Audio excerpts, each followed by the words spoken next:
कार्तिकेय जी के अद्भुत कर्म तथा उनके दिव्य नाम। मार्कंडेय जी कहते हैं, राजन, कार्तिकेय को श्री संपन्न और देवताओं का सेनापति हुआ देख सप्तऋषियों की 6 पत्नियां उनके पास आईं।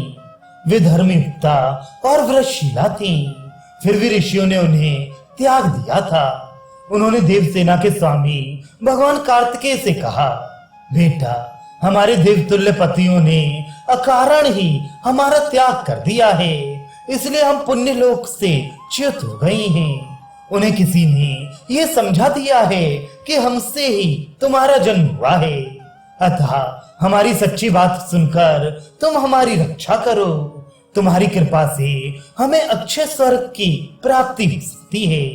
इसके सिवा हम तुम्हें अपना पुत्र भी बनाना चाहती हैं। स्कंद ने कहा, निर्दोष देवियों, आप मेरी माताएं हैं और मैं आपका पुत्र हूँ।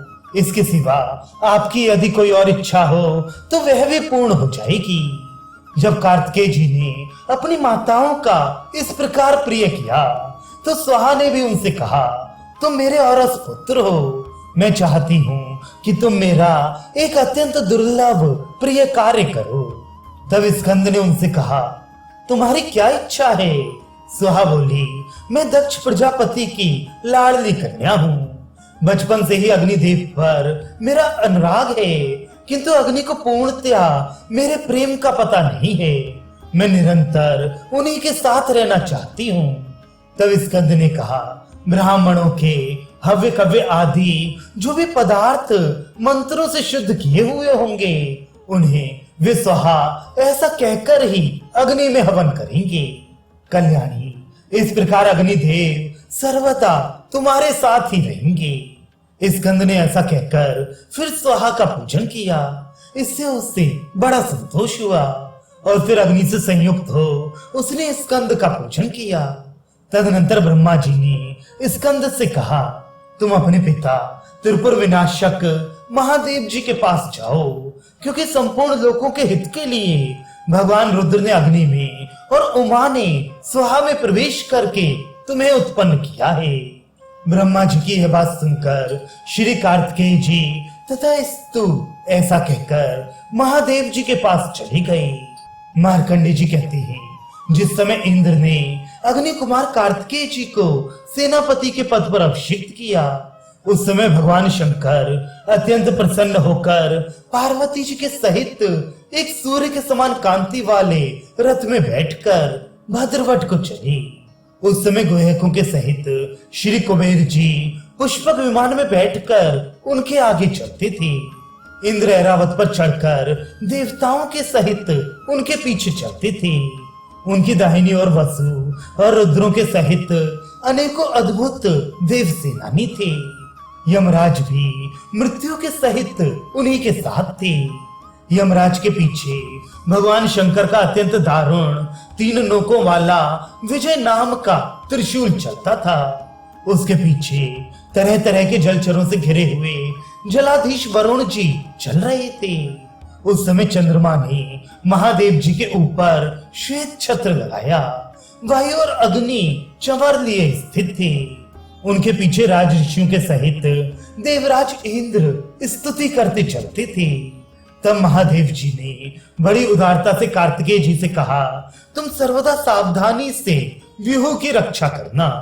स्कंद ने कहा, भगवान, मैं उसकी रक्षा अवश्य करूंगा। इसके सिवा कोई और सेवा हो तो कहिए। श्री महादेव जी बोले, बेटा, काम करने के समय भी तुम मुझसे मिलते रहना। मेरे दर्शन और भक्ति से तुम्हारा परम कल्याण होगा। ऐसा कहकर उन्होंने कार्तिकेय जी को हृदय से लगाकर विदा किया। उनके विदा होते ही बड़ा भारी उत्पात होने लगा। उससे समस्त देवगण सहसा मोह में पड़ गए। नक्षत्रों के सहित आकाश जलने लगा। संसार मुग्ध सा हो गया। पृथ्वी डगमगाने और गड़गड़ाने लगी। जगत में अंधकार छा गया।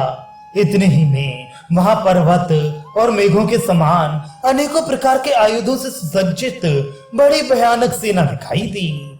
वह बड़ी ही भीषण और असंख्य थी तथा अनेक प्रकार से कोलाहल कर रही थी। वे विकट वाहिनी सहसा भगवान शंकर और समस्त देवताओं पर टूट पड़ी तथा अनेकों प्रकार के बाण, पर्वत, शतघ्नि, प्रास, तलवार, परिघ और गदाओं की वर्षा करने लगी।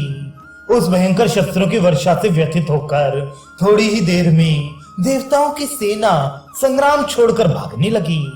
दानवों से पीड़ित होकर अपनी सेना को भागती देख देवराज इंद्र ने उसे ढांढस बंधाकर कहा, वीरों, भय छोड़कर अपने शस्त्र संभालो, तुम्हारा मंगल होगा। जरा पराक्रम दिखाने का साहस करो, तुम्हारा सब दुख दूर हो जाएगा। इन भयानक और दुशील दानवों को परास्त कर दो। आओ मेरे साथ मिलकर इन पर टूट पड़ो। इंद्र की बात सुनकर देवताओं को धीरज बंधा और वे इंद्र का आश्रय लेकर दानवों से युद्ध करने लगे।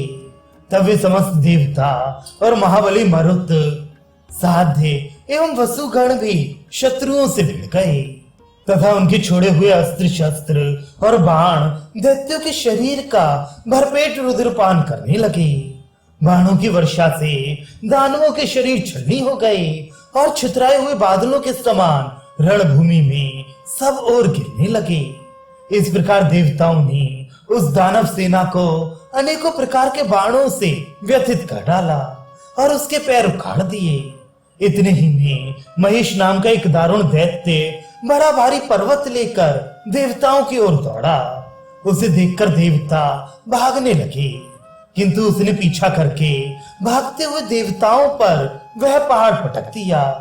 उसके प्रहार से 10,000 योद्धा धराशायी हो गए। फिर महिषासुर दूसरे दानवों के सहित देवताओं पर टूट पड़ा। उसे अपनी ओर आते देख इंद्र के सहित सभी देवगण भागने लगे। तब क्रोधासुर महिषासुर फुर्ती से भगवान रुद्र के रथ के पास पहुंचा और उसका धुरा पकड़ लिया। ये देखकर श्री महादेव जी ने महिषासुर के संहार का संकल्प कर उसके काल रूप श्री कार्तिकेय जी का स्मरण किया। बस उसी समय कांतिमान कार्तिकेय रणभूमि में उपस्थित हो गए। वे क्रोध से सूर्य के समान तमतमा रहे थे। वे लाल वस्त्र पहने हुए थे, उनके गले में लाल रंग की मालाएं थीं। उनके रथ के घोड़े लाल थे। वे स्वर्ण का कवच धारण किए थे तथा सूर्य के समान सुनहरी कांति वाले रथ में विराजमान थे। उन्हें देखते ही दैत्यों की सेना मैदान छोड़कर भागने लगी। महाबली कार्तिकेय जी ने महिषासुर का नाश करने के लिए एक प्रज्वलित शक्ति छोड़ी। उसने छूटते ही उसका विशाल मस्तक काट डाला। सिर कटते ही महिषासुर प्राणहीन होकर पृथ्वी पर गिर पड़ा। महिषासुर के पर्वत सदृश सिर ने गिरकर उत्तर कुरु देश का 16 योजन चौड़ा मार्ग रोक लिया। इसी प्रकार वे शक्ति बार बार छोड़े जाने पर सहस्त्रों शत्रुओं का संहार करके फिर कार्तिकेय जी के ही हाथ में लौट आती थी। इसी क्रम से कीर्तिमान कार्तिकेय जी ने अपने समस्त शत्रुओं को परास्त कर दिया। जैसे कि सूर्य अंधकार को, अग्नि वृक्षों को और वायु मेघों को नष्ट कर देता है। फिर उन्होंने भगवान शंकर को प्रणाम किया और देवताओं ने उनका पूजन किया। इससे वे किरण जाल मंडित सूर्य के समान सुशोभित हुए। तब इंद्र ने उन्हें आलिंगन करके कहा, कार्तिकेय जी, ये महिषासुर ब्रह्मा जी से वर प्राप्त किए हुए था, इसलिए सब देवता इसके लिए तृण के समान थे। सो आज आपने इसका वध कर दिया। इस प्रकार आपने देवताओं का एक बड़ा भारी कांटा निकाल दिया। इसके सिवा आपने और भी ऐसे ही सैकड़ों दानवों को रणांगण में गिरा दिया, जिन्होंने कि पहले हमें बड़े बड़े कष्ट दिए थे। हे देव, आप भगवान शंकर के ही समान संग्राम में अजय होंगे और यह आपका प्रथम पराक्रम प्रसिद्ध होगा। तीनों लोकों में आपकी अभय कीर्ति फैल जाएगी और हे महाबाहो, सब देवता आपके अधीन रहेंगे। कार्तिकेय जी से ऐसा कहकर देवताओं के सहित इंद्र भगवान शिव की आज्ञा पाकर वहां से चल दिए। फिर महादेव जी ने अन्य देवताओं से कहा, तुम सब कार्तिकेय को मेरे ही समान मानना। ऐसा कहकर शिव जी भद्रवट को चले गए और देवता अपने अपने स्थान को लौट आए। अग्नि कुमार कार्तिकेय जी ने एक ही दिन में समस्त दानवों का संहार करके त्रिलोकी को जीत लिया।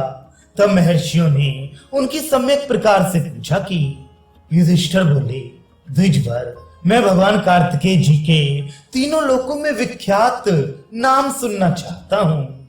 मार्कंडेय जी ने कहा, सुनिए, आग्नि, स्कंद, दीप्त कीर्ति, अनामय, मयूर केतु, धर्मात्मा, भूतेश, महिषमर्दन, कामाचित, कामद, कांत, सत्यवाक, भुवनेश्वर, शिशु, शीघ्र, शुचि, चंड, दीप्तवर्ण, शुभानन, अमोघ, अनघ, रौद्र, प्रिय, चंद्रानन, दीप्त शक्ति, प्रशांतात्मा, भद्रकृत, कूटमोहन, षष्टि प्रिय, धर्मात्मा, पवित्र, मार्तवत्सल, कन्या भर्ता, विभक्त, सुहाय, रेवती सुत, प्रभु, नेता, विशाख, नैगमे, सुदुश्चर, सुव्रत, ललित, बाल क्रीडनक प्रिय, खचारी, ब्रह्मचारी, शूर, शर्वणोद्धव, विश्वामित्र प्रिय, देवसेना प्रिय, वासुदेव प्रिय और प्रियकृत, ये कार्तिकेय जी के दिव्य नाम हैं। जो इनका पाठ करता है वह निसंदेह स्वर्ग, कीर्ति और धन प्राप्त करता है।